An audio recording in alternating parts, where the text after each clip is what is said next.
Atos capítulo 1, do verso 1 ao verso 8, diz assim a palavra do Senhor: Escrevi o primeiro livro, ó Teófilo, relatando todas as coisas que Jesus começou a fazer e a ensinar, até o dia em que foi elevado às alturas, depois de haver dado mandamentos por meio do Espírito Santo aos apóstolos que tinha escolhido. Depois de ter padecido, Jesus se apresentou vivo a seus apóstolos com muitas provas incontestáveis, aparecendo-lhes durante 40 dias e falando das coisas relacionadas com o reino de Deus. E comendo com eles, deu-lhes esta ordem: não se afastem de Jerusalém, mas esperem a promessa do Pai, a qual vocês ouviram de mim. Porque João, na verdade, batizou com água, mas vocês serão batizados com o Espírito Santo dentro de poucos dias. Então os que estavam reunidos com Jesus lhe perguntaram: será este o tempo em que o Senhor irá restaurar o reino a Israel? Jesus respondeu: não cabe a vocês conhecer tempos ou épocas que o Pai fixou pela sua própria autoridade, mas vocês receberão poder ao descer sobre vocês o Espírito Santo e serão minhas testemunhas, tanto em Jerusalém como em toda a Judéia e Samaria e até os confins da terra. Vamos ao Senhor em oração mais uma vez. Pai, em nome de Jesus, pela graça de Deus, nós estamos aqui reunidos como igreja triunfante do nosso Senhor Jesus Cristo. E sim, Senhor, nós pedimos encarecidamente que o Senhor nos ensine, que o Senhor nos admoeste, que o Senhor nos conserte, que o Senhor nos exorte, que o Senhor nos mostre onde estamos faltando e nos anime e nos faça seguir adiante. Precisamos do Senhor aqui e precisamos muitíssimo. Portanto, ó Deus, não nos deixe sós, não nos deixe aos nossos próprios pensamentos, antes que o Senhor governe e que a Tua palavra esteja sobre nós, em nome de Jesus Cristo. Amém. Na semana anterior, irmãos, nós estivemos diante desse mesmo texto e eu acredito que nós não vamos avançar em termos de versículos. O que nós estamos buscando é uma compreensão mais ampla para que a gente possa adentrar o livro com mais firmeza. O nosso olhar, a nossa hermenêutica, ou seja, a nossa interpretação, precisa avançar. Para isso, mais uma vez, eu vou pedir que você tenha uma santa paciência e entender que quando nós estamos tratando da palavra de Deus, ainda mais num estudo como esse, um estudo com uma pegada de sermão também, mas um estudo, a gente possa ter essa paciência de trocar o nosso olhar, de renovar o nosso olhar, porque muitas vezes, após um estudo profundo da palavra de Deus, acabamos descobrindo que não tínhamos estudado. Foi uma leitura, ela aconteceu, mas ela não trouxe ou revelou nada de profundo, porque passamos por ali, mas não ficamos por ali.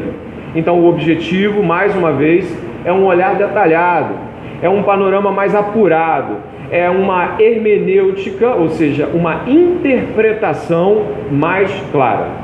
Amém? Nós vamos estar hoje repousando, observe sua Bíblia, sobre o verso 1 e o verso 2. E antes de entrarmos neles, eu talvez poderia fazer uma pergunta para você, onde nós poderíamos pensar juntos, né? O que deveríamos ter cuidado na interpretação de Atos dos Apóstolos? Por que nós deveríamos ter um cuidado especial na interpretação desse livro? 20 séculos depois, Atos dos Apóstolos nos traz a mensagem das origens do cristianismo, as origens da igreja. Depois desses 20 séculos, será que Atos continua sendo relevante? Será que Atos dos Apóstolos é um registro histórico, mas só um registro histórico?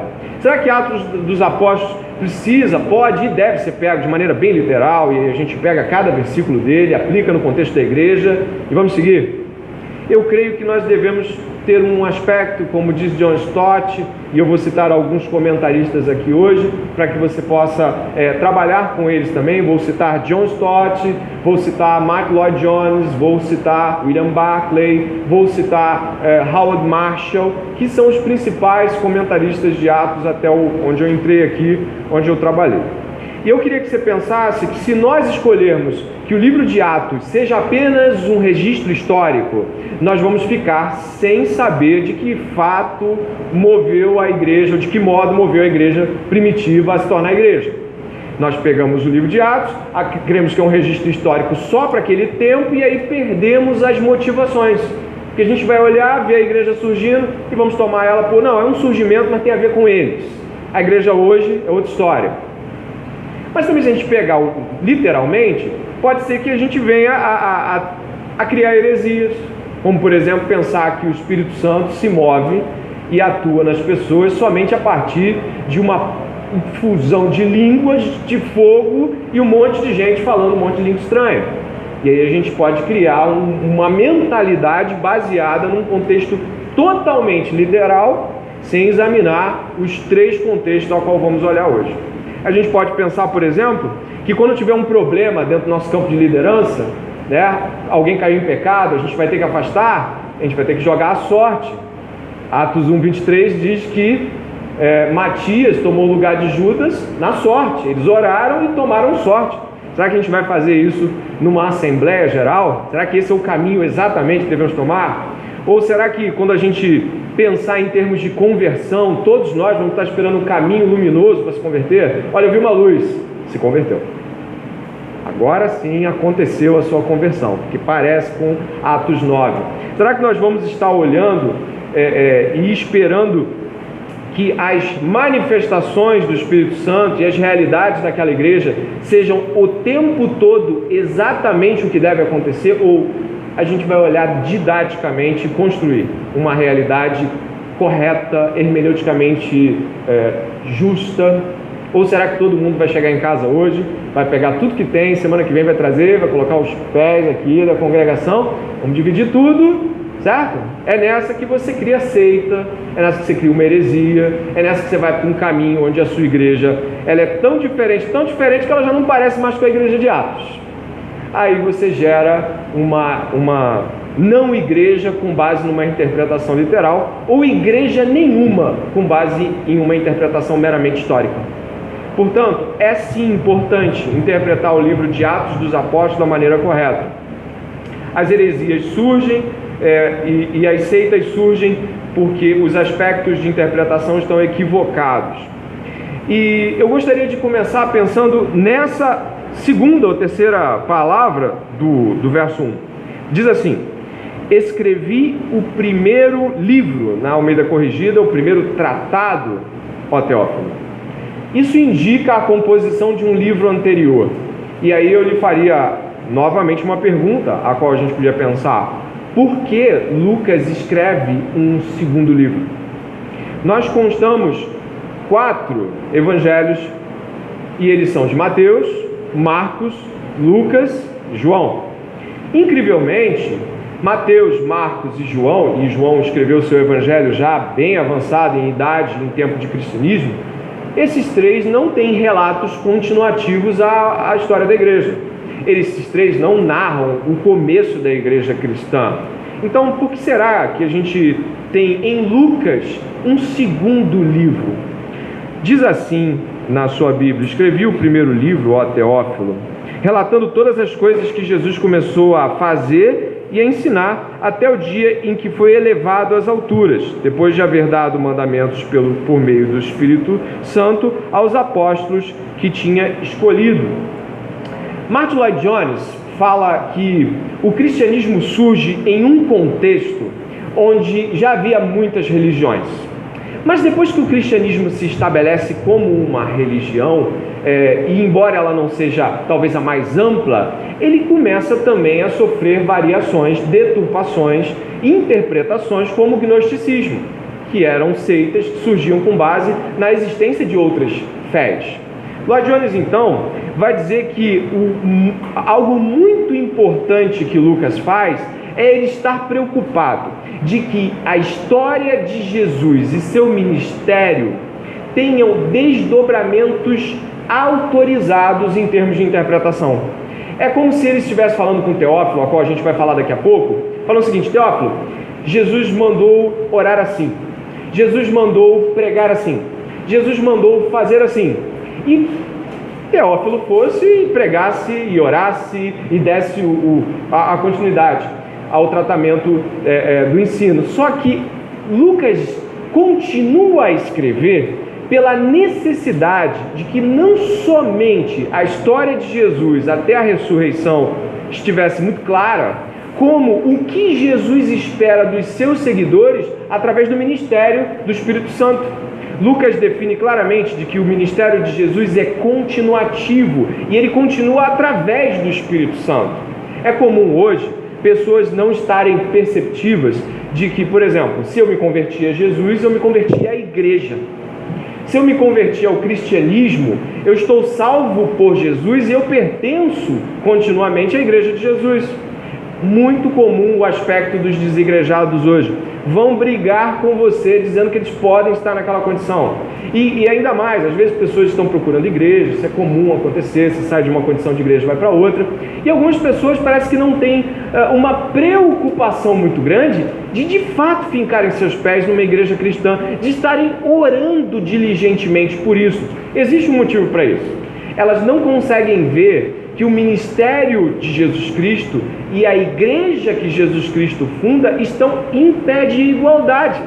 E não estar se conectando com a igreja de Jesus é também, de certa forma, estar afastado dele, de algum nível, de alguma forma.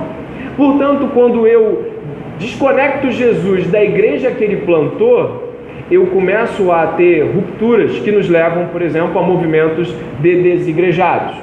Eu vou a um outro movimento comum, igrejas que não têm membresia fixa, por exemplo, Igreja Plenitude, Igreja Universal. Eles têm alguns membros, mas eles têm um corpo flutuante de pessoas em busca de milagres muito grande. Então você não sabe ao certo quem ali é membro ou não é, porque não há uma preocupação de que o ministério de Jesus, as curas de Jesus, o ensino de Jesus, a oração que Jesus ensinou a orar, o modo de Jesus dividir suas coisas, a cruz de Jesus parece ser uma coisa, e a igreja de Jesus é uma coisa que eu posso escolher, é uma coisa que eu posso trabalhar ou não. Então Lucas entende que já naquele momento pode estar havendo uma ruptura, os teólogos afirmam, porque os evangelhos não estão dizendo como a igreja começou. Então você tem, por exemplo, em Atos 19, pessoas que foram batizadas com o batismo de João, certo? Mas eu não sei se quem já leu Atos 19 percebe, eles não citam igreja. Eles não falam de algo como igreja.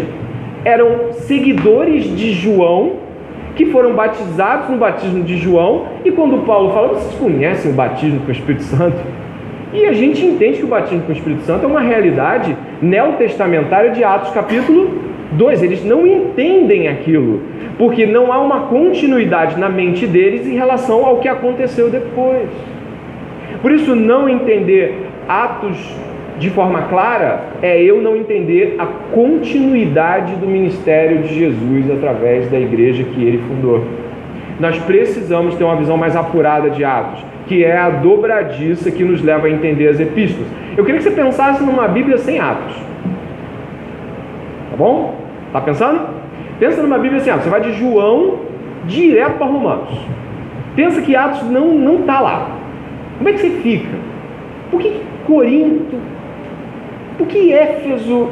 Por que voltar ao primeiro amor? Primeiro amor de quem? Porque eles tinham algum amor? Você vê como é que era a fundação de Éfeso, né? Um calor intenso, um amor incrível, queima de livros de bruxaria. Mas como é que você vê lá João falar de volta ao primeiro amor? Então o livro de Atos é fundamental para entender a continuidade do ministério de Jesus, o ministério terreno e o ministério da ascensão, que é carimbado com o Espírito Santo, ok? Entendendo essa realidade, Lloyd Jones vai dizer que Atos é o elo para a compreensão da igreja, e vai falar, obviamente, que quem não entende Atos dos Apóstolos tem um erro quanto à compreensão da igreja cristã hoje. Atos é escrito, observe aí esse segundo livro de Lucas, onde a gente vai falar de Lucas já, ele é escrito a um homem chamado Teófilo. Não é possível que a gente ignore que em Atos capítulo 1, lá no verso 3, Lucas capítulo 1, verso 3, esse Teófilo vem antecedido de um adjetivo, ele fala excelentíssimo Teófilo. A palavra excelentíssimo, kratistos, é algo como Vossa Excelência, ou alguma coisa como a saudação a alguém de extrema oficialidade. É um oficial, é alguém de alta patente, ou é alguém de cargo público elevado. O excelentíssimo Teófilo, Teófilo aqui significa amigo de Deus, você olha aí na sua Bíblia, Teófilo, ele é um amigo de Deus, ele é um tipo de pessoa que talvez eu e você também sejamos. É alguém que possa ter sido instruído em Jesus Cristo, compreende realidades claras sobre Jesus Cristo, mas precisa de uma compreensão de continuidade. A palavra excelentíssimo nos chama muita atenção. Você pode ver ela também em Atos 23, 26, e aí eu peço que você abra em 26, 25 do mesmo livro. Atos 26, 25. Dê uma olhada aí, por favor. Atos 26, 25.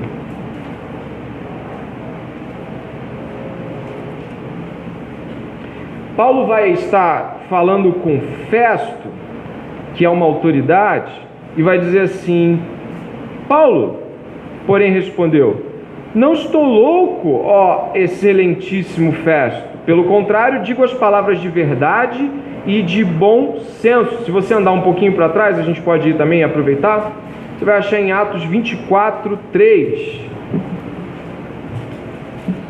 Atos 24, 3. 24, 3. Não, 23, 26. Me perdoe. 23, 26. (25) 25 diz: o comandante escreveu uma carta nesses termos: Cláudio Lísias ao excelentíssimo governador Félix. O que significa? Teófilo era alguém de alta patente ou alta classe ou alguém extremamente influente. Caso você não saiba, o melhor grego, ou um dos melhores gregos que você encontra nos escritos originais do Novo Testamento é o de Lucas, Atos. O motivo para isso é de que Lucas sabia que o seu intérprete, ou aquele que ia receber, era um homem de alta classe, e escrever de maneira apropriada lhe traria uma compreensão mais adequada. E aqui eu vou usar as palavras de Stott para dizer que isso é um tipo de apologética política, ou apologética cultural. Stott afirma que quando Lucas está escrevendo Atos, ele pensa em quem está recebendo, escolhendo as palavras mais adequadas para a compreensão do livro. Muitas vezes desejamos que as pessoas compreendam o evangelho que por nós é pregado, sem que nós ajustemos as nossas lentes ao receptor. Nós temos um autor aqui, que é Lucas.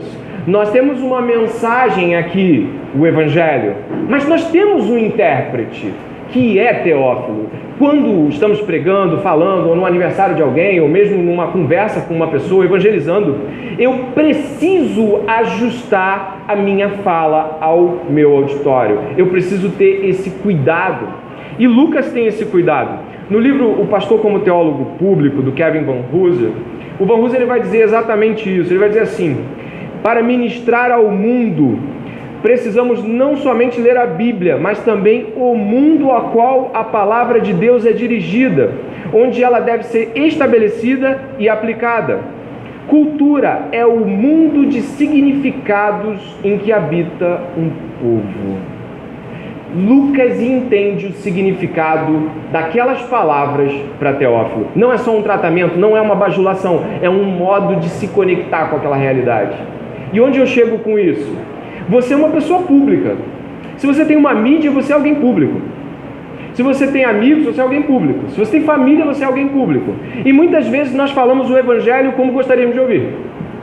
mas não como de fato podemos ser compreendidos.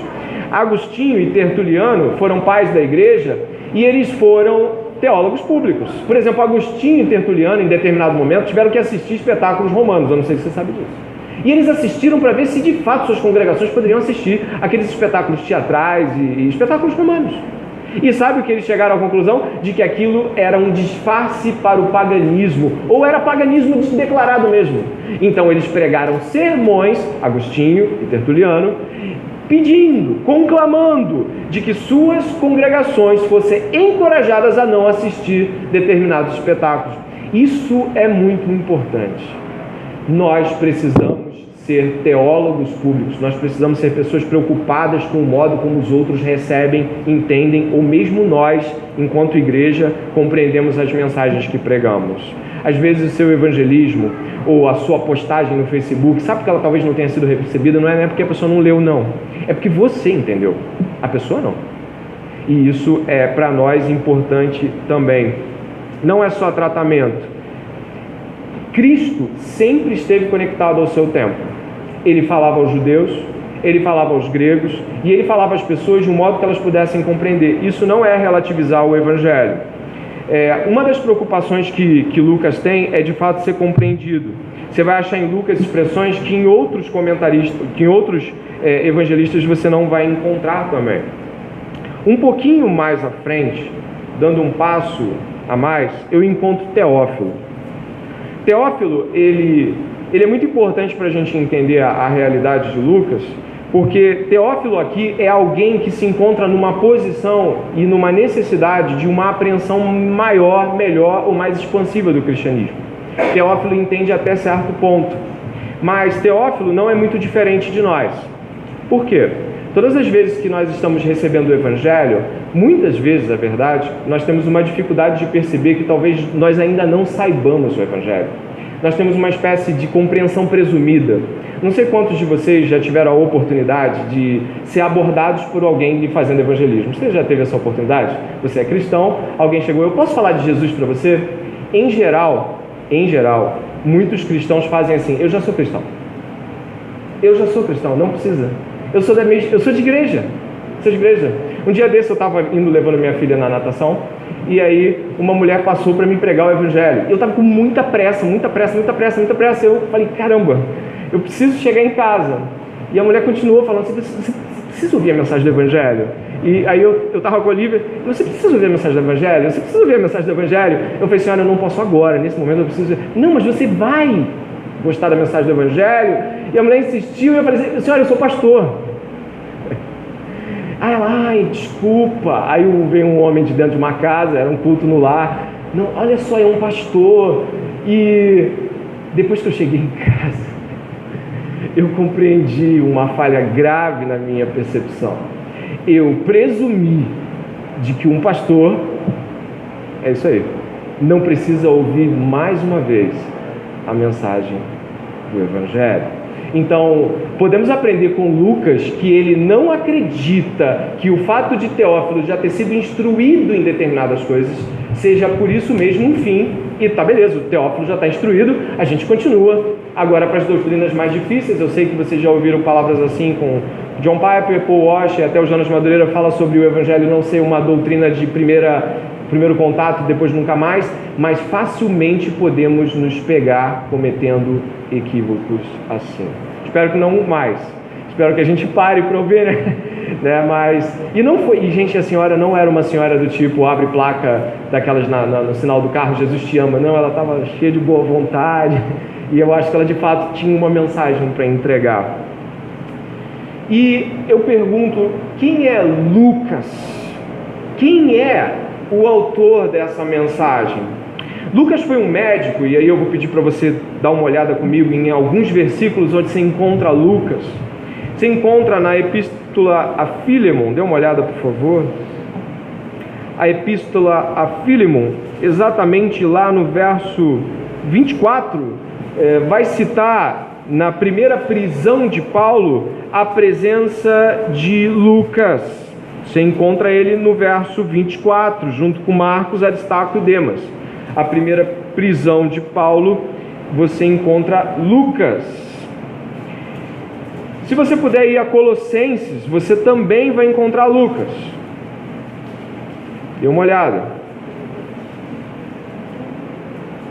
Você vai encontrar Lucas no capítulo 4, verso 14. E você vai encontrar ele com uma indicação. Está escrito assim, né? Ó, Lucas, o quê? O médico amado. Lucas vai ser encontrado também em 1 Timóteo capítulo 4, verso 11. E tem uma afirmação da igreja primitiva, de um prólogo antimarcionista, é um documento antigo da igreja, onde fala sobre um possível fim de Lucas. Diz assim: Lucas é um sírio de Antioquia, isso aí a Bíblia já diz que ele é de Antioquia, sírio pela raça, médico de profissão, tornou-se discípulo dos apóstolos e mais tarde seguiu a Paulo até o seu martírio. Aqui é um escrito histórico, não é a Bíblia. Tendo servido o Senhor com perseverança, solteiro e sem filhos, cheio de graça do Espírito Santo, morreu aos 84 anos de idade. Esse documento é um documento do século II, mais ou menos 130, alguma coisa assim, e vai falar um pouco da história de que Lucas morre em sua continuidade ministerial, seguindo Paulo até a idade avançada. É claro que nós temos consciência de que isso é um escrito histórico e não tem validade de inspiração, mas é legal para a gente saber, talvez, qual é a visão que a igreja primitiva tinha de Lucas. Mas o que Lucas quer conosco? Por que Lucas e a sua teologia deveriam nos alcançar? Primeiro momento claro, Lucas é o único escritor gentil da Bíblia. Lucas é o único não judeu que escreve Bíblia. Isso já deveria nos trazer um primeiro olhar muito interessante. Todos os outros escritores são de origem hebraica, judaica, mas Lucas é gentil. Ele nunca cumpriu o sabá, ele nunca ofereceu holocaustos, ele nunca foi o circuncidado. Lucas, ele está em uma ótica e uma visão que nos aproxima dele. Nós somos tal como gentios, não somos judeus. Logo, a teologia de Lucas devia dizer muito para nós, para o nosso coração. Não ser judeu, estar fora do judaísmo, consegue fazer com que Lucas enfatize o que outros não enfatizaram, com que ele escreva o que outros não escreveram, não porque talvez não achassem importante, mas Lucas achou muito importante. A teologia lucana, então, é uma teologia que aponta para nós diretamente, nós que somos o povo enxertado na aliança. Eu peço o teu retorno até Atos, por favor.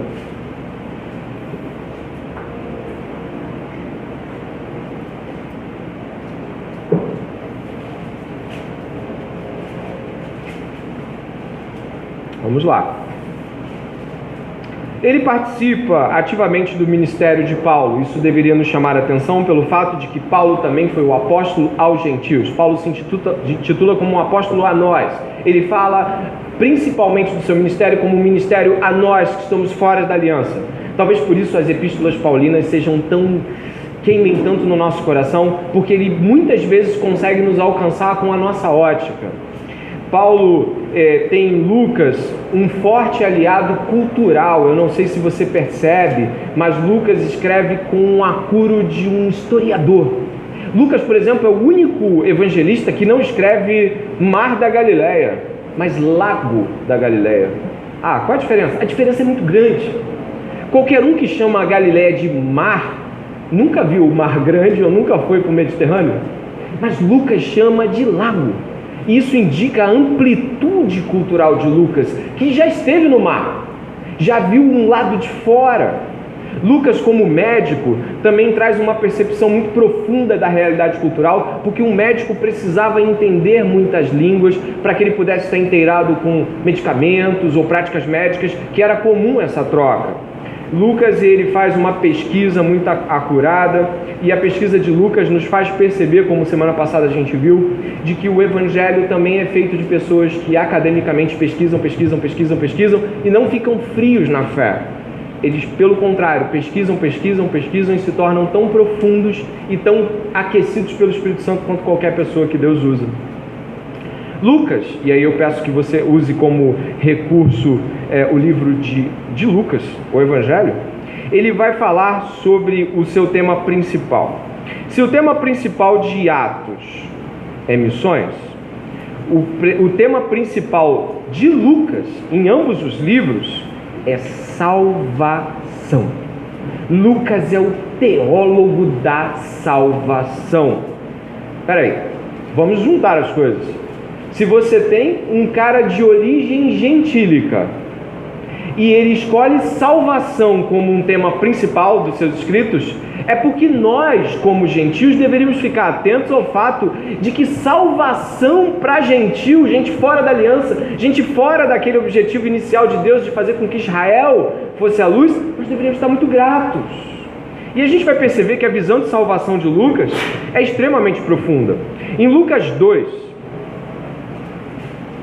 verso 25, existe o Cântico de Simeão.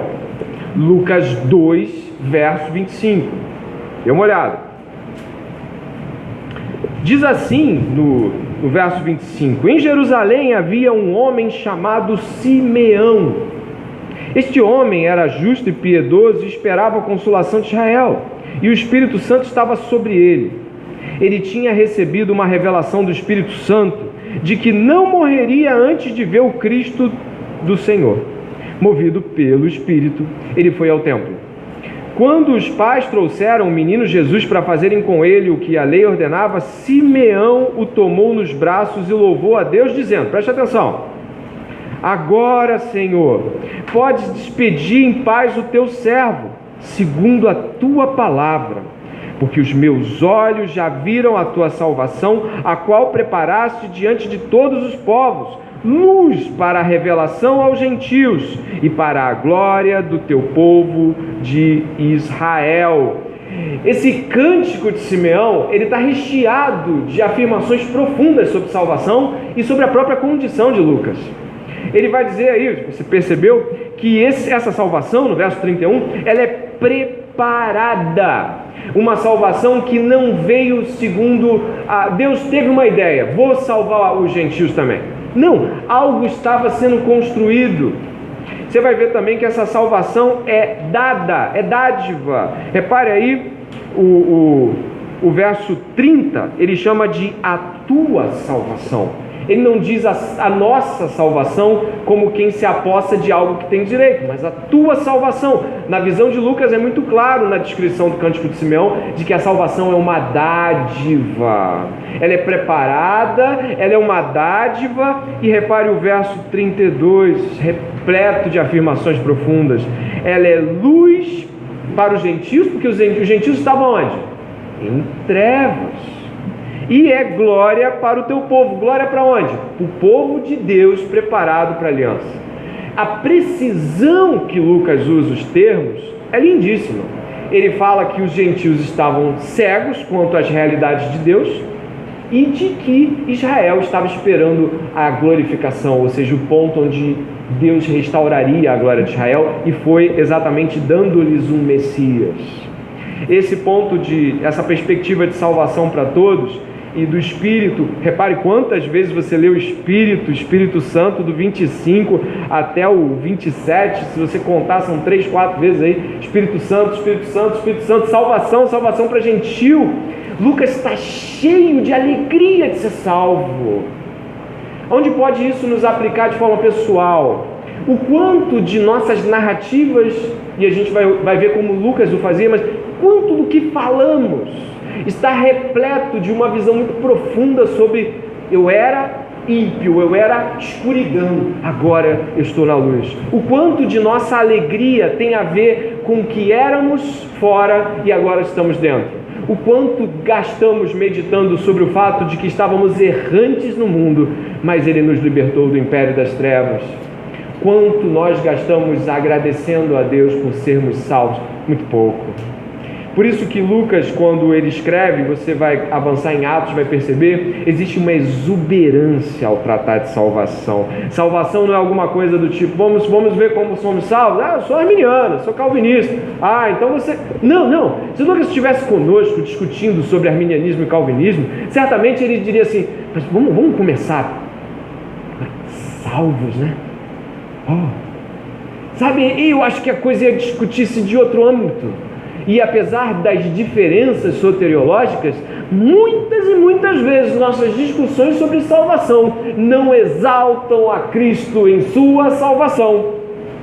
Mas nas nossas argumentações fica clara a necessidade de vencer debates, discussões teológicas, e é claro, é muito bom argumentar, é muito bom perseguir isso, você cresce com isso, mas eu te pergunto, e aqui eu paro de falar sobre isso nesse momento, o quanto tempo eu e você gastamos agradecendo a Deus a luz que nos veio?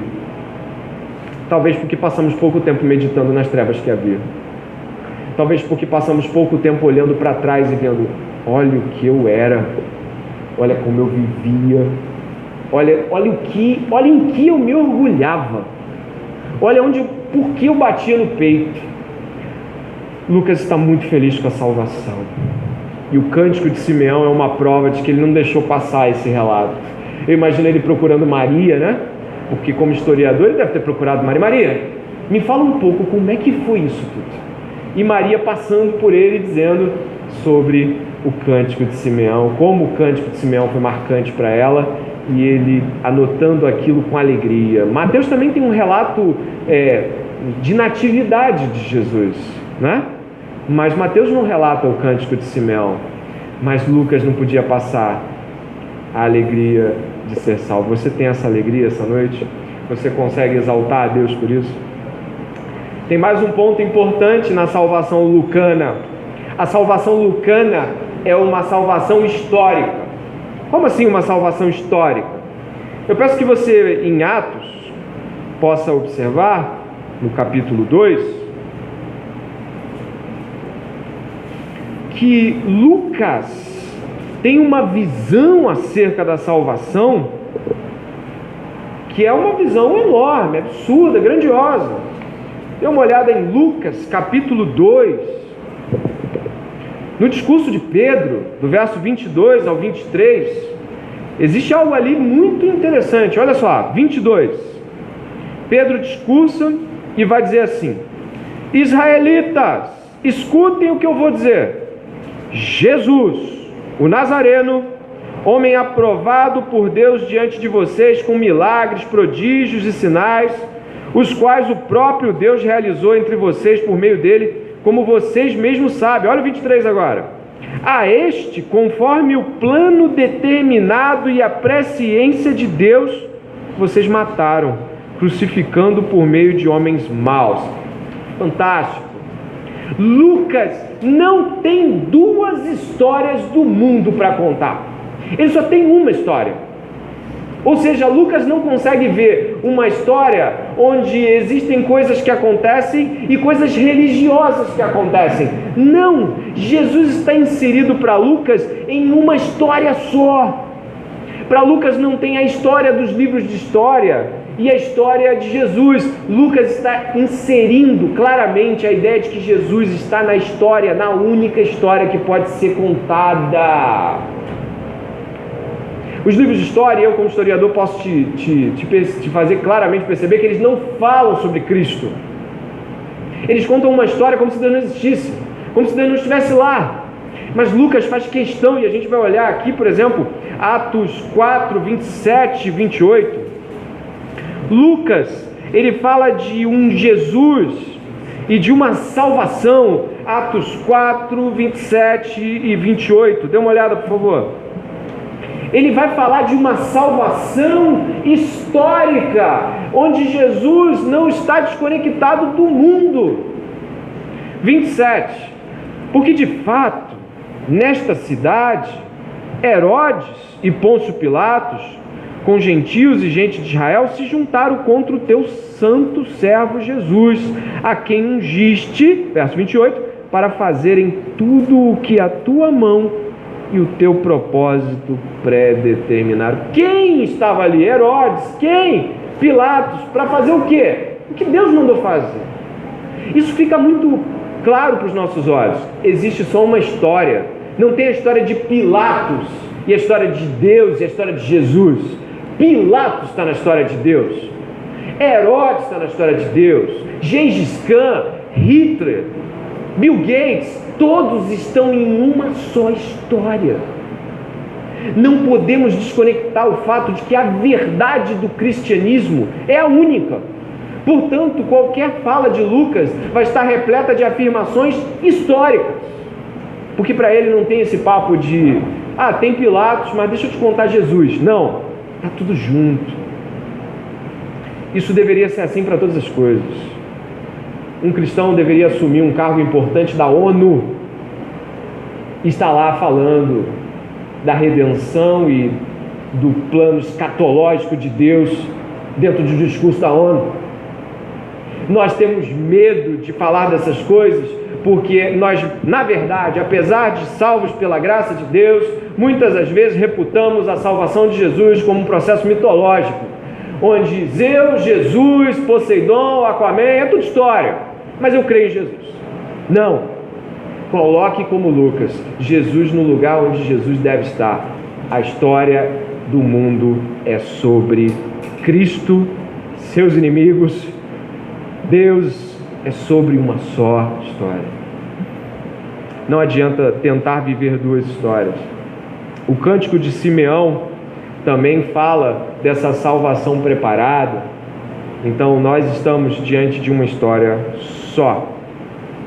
E por que isso é importante para Lucas? Porque Lucas é gentil.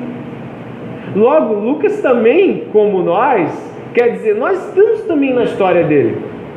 É interessante porque Lucas não está só afirmando de que Pilatos e Herodes fazem parte da história de Jesus, mas quando ele chama esses dois para dentro da história da redenção, ele nos chama para dentro da história da redenção. Lucas está muito preocupado com o fato de que as pessoas talvez não entendam que a história de gentios, a história de judeus, ou de qualquer um que seja, ou de qualquer povo, está dentro da história da redenção de Jesus.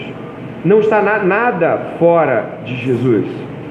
E um terceiro ponto da salvação, a gente passou pelo primeiro, no Cântico de Simeão, está passando pelo segundo, como uma salvação histórica, é que Lucas usa a mesma perspectiva para tratar a igreja. Olha que legal. Se você olhar em Atos 2,17,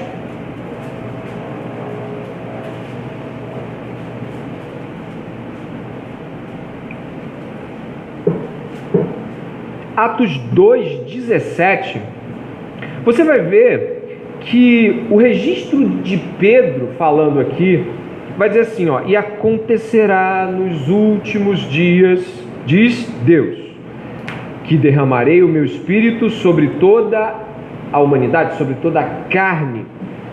Você sabe de onde veio essa frase? Essa frase é de Joel, do Velho Testamento. Sabe o que Lucas está assinalando aqui?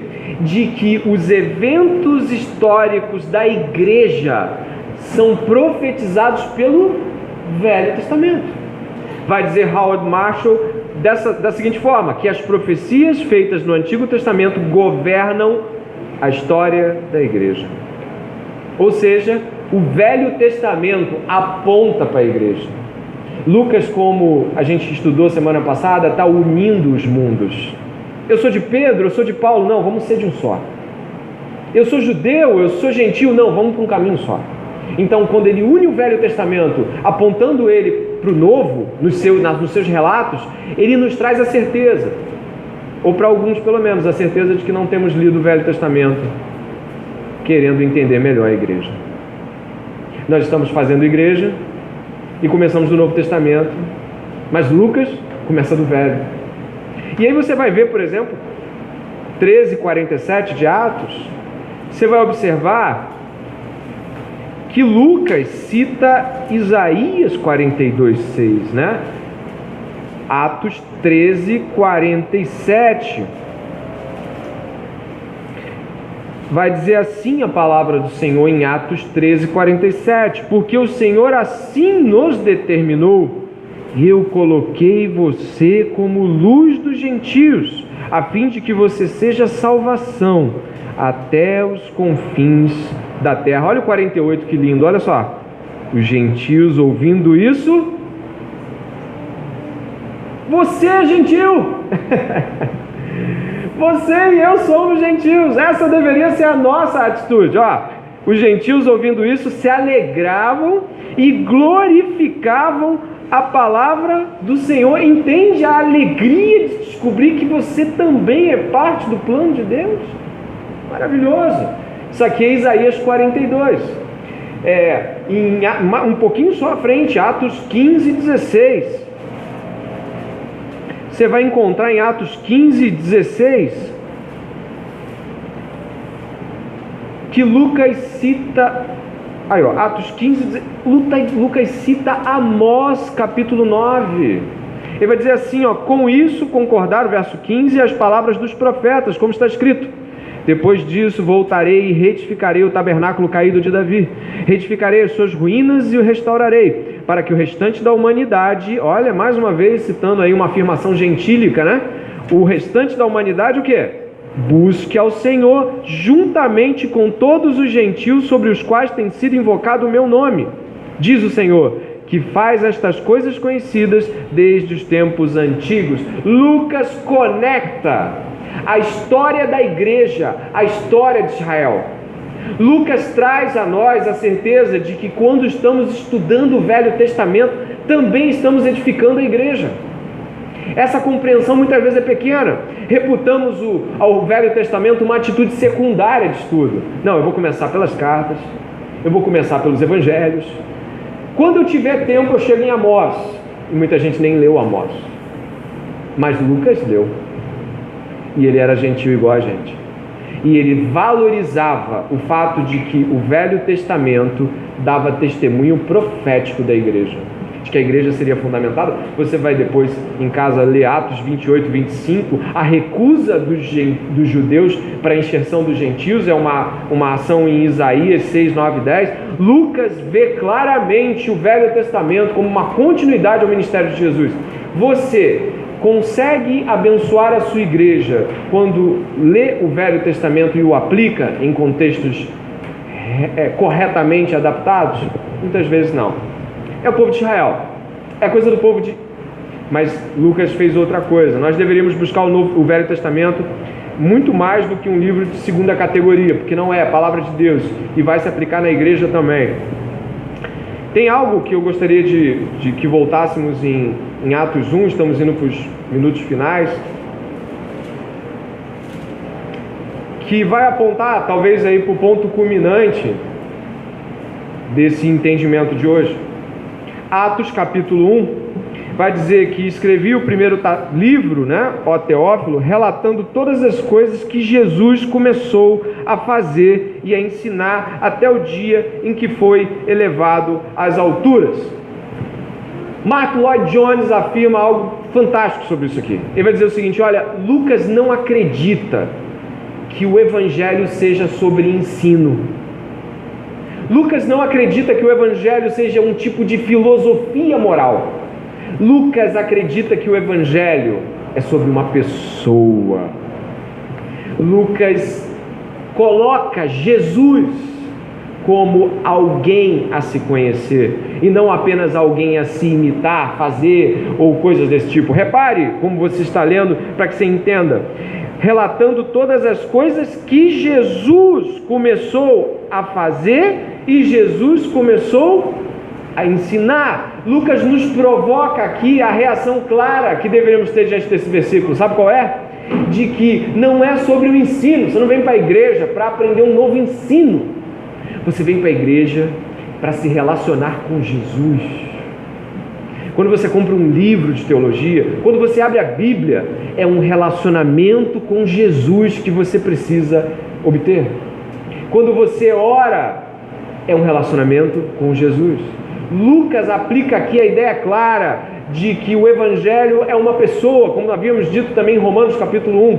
O Evangelho é uma relação pessoal com Jesus.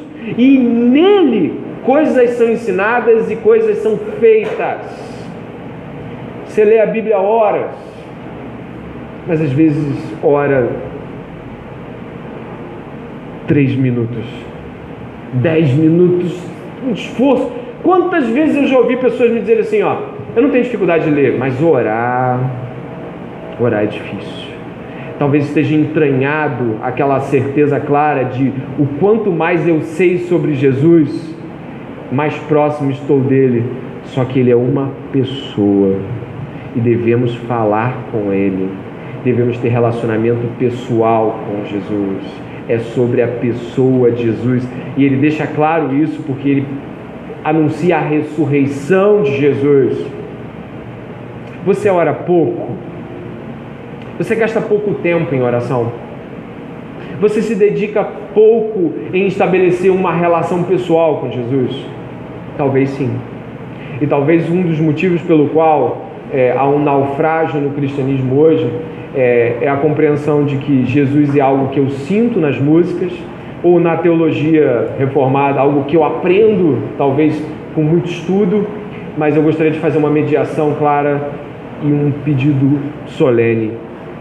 Relacione-se pessoalmente com Jesus. Depois que ele consegue estabelecer essa clareza de que o ministério de Jesus é um ministério de relacionamento pessoal, isso deveria te questionar nesse momento, espero que esteja te questionando. Ele trabalha com uma outra pessoa, porque depois que ele deixa para nós uma pessoa muito clara, ele deixa a outra muito clara, que também está aí no verso 2. Até o dia em que foi elevado às alturas, Jesus, depois de haver dado mandamentos por meio do Espírito Santo, outra pessoa. Ou seja, ele trabalha com pessoas, não é mero ensino, não é coisa de escola. A gente realmente aprende coisas aqui, mas se não tivermos relacionamento com Jesus, não adianta absolutamente nada. E essa ênfase que Lucas dá na ideia de que isso é um relacionamento, se torna muito evidente porque o Espírito que interpreta a mensagem de Jesus e que está atuando em nós é o Espírito Santo, uma pessoa, e que também desconsideramos muitas vezes. E Lucas passa a ser então uma espécie de teólogo do Espírito Santo. Você repara que a ênfase que ele dá ao Espírito Santo é tremenda. Repare que o batismo com o Espírito Santo em Atos capítulo 2 isso é relatado em Atos. Você repare que o Cornélio ser batizado, ser o primeiro gentio, Atos capítulo 10, quando Cornélio é batizado, a primeira coisa que acontece ali, tremendamente, é o quê? O Espírito Santo desce sobre um gentio. Lucas valoriza o fato de que o Espírito Santo vem sobre gentios. Nós somos gentios, nós valorizamos o Espírito Santo, nós valorizamos a atuação do Espírito Santo. É valorizar a atuação do Espírito Santo, perguntar a Deus em Cristo de que modo devemos agir, para onde devemos ir, se a igreja precisa ou não de determinada coisa, se devemos ou não fazer determinado curso ou faculdade, ou se casar, ou devemos ou não nos interessar por determinada pessoa, se devemos ir para a missão X ou Y. Não temos o hábito de fazer tantas consultas assim, o que significa que o nosso relacionamento pessoal com o Espírito Santo é muito pequeno. Nós simplesmente vamos. E Jesus está dizendo, não vai, você vai ver, você leu isso comigo hoje, não sai daqui enquanto eu não enviar o Espírito Santo. O Espírito Santo precisa ser determinante em nossa relação pessoal com Deus. Não dá para fazer sem Ele, não dá para ir sem Ele, não dá para sair por aí e pregar sem Ele. Ele valoriza o poder do Espírito Santo. E é um poder que vai fazer com que as pessoas saiam daquela situação ali de assustados com Jesus que sobe para um mundo que recebe o Evangelho.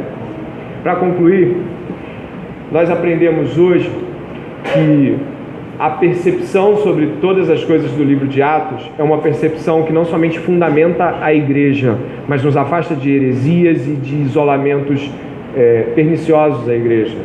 A gente precisa ter uma interpretação correta, justa, e é o que a gente está tentando trazer um olhar. Nós compreendemos aqui que Lucas era gentil, e isso nos conecta à teologia de Lucas. Isso nos faz pensar que, será que nós não deveríamos valorizar mais aquilo que Lucas também valoriza? Lucas valoriza muito a salvação e a salvação dos gentios. Lucas valoriza muito a presença do Espírito Santo.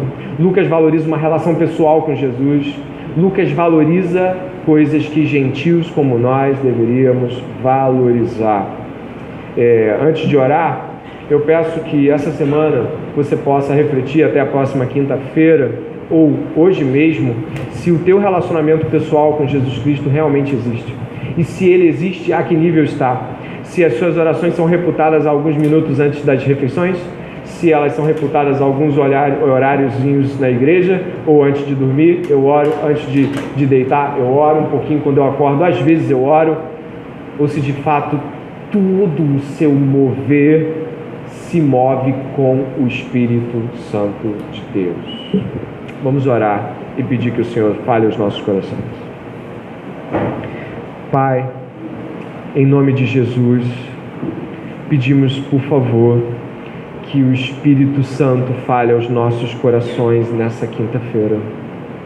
E pedimos que as ações de Jesus, o ensino de Jesus, sejam clarificados aos nossos olhos.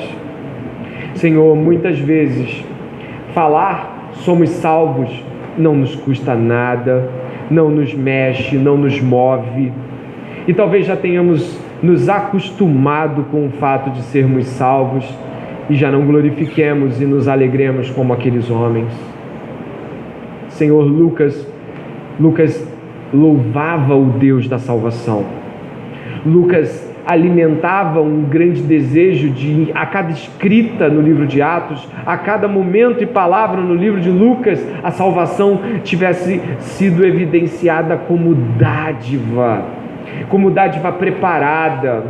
Deus, muitas vezes ao ouvirmos sobre a salvação, achamos que já estamos ouvindo sobre algo que sabemos.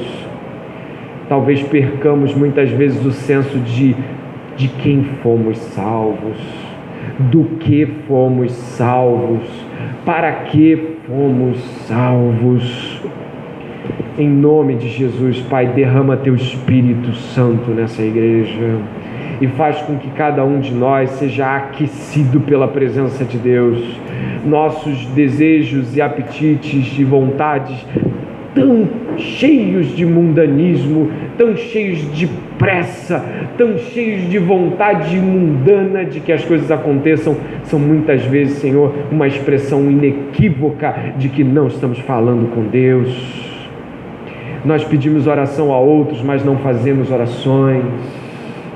Nós lemos a Bíblia e esperamos que o conhecimento da narrativa de Deus seja suficiente e nós não precisemos orar tanto, e o Senhor hoje nos arrazoa, nos admoesta e nos questiona quanto a orarmos, a buscarmos Deus como pessoa e não apenas como um conteúdo.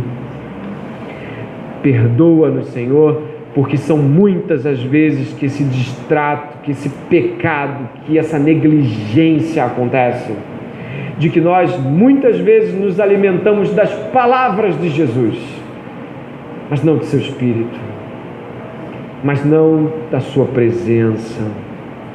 Ó Espírito Santo, se faça presente nesse lugar. Pedimos que o Senhor fale a cada um aqui de maneira profunda sobre a realidade de que Deus está o tempo todo desejoso em falar conosco pessoalmente. Deus, que aqueles que já leem bastante a Bíblia, outros livros sobre o Senhor, possam agora decidir, pedir esse clamor de ajuda. Deus, eu quero orar mais. Deus, eu quero ter um relacionamento pessoal contigo maior. Eu quero valorizar a salvação como Lucas.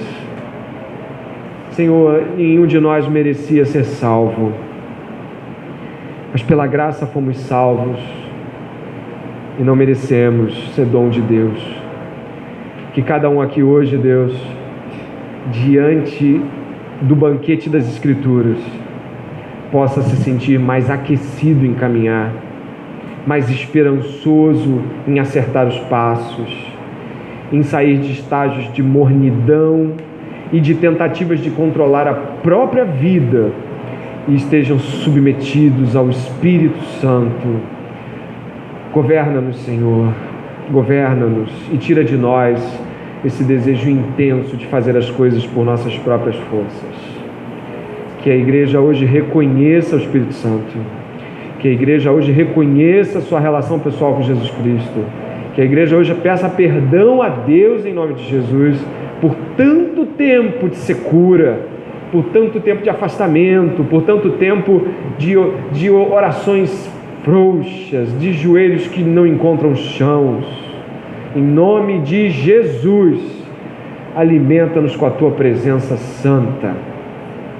Amém e amém e amém. Que Deus abençoe a todos aqui.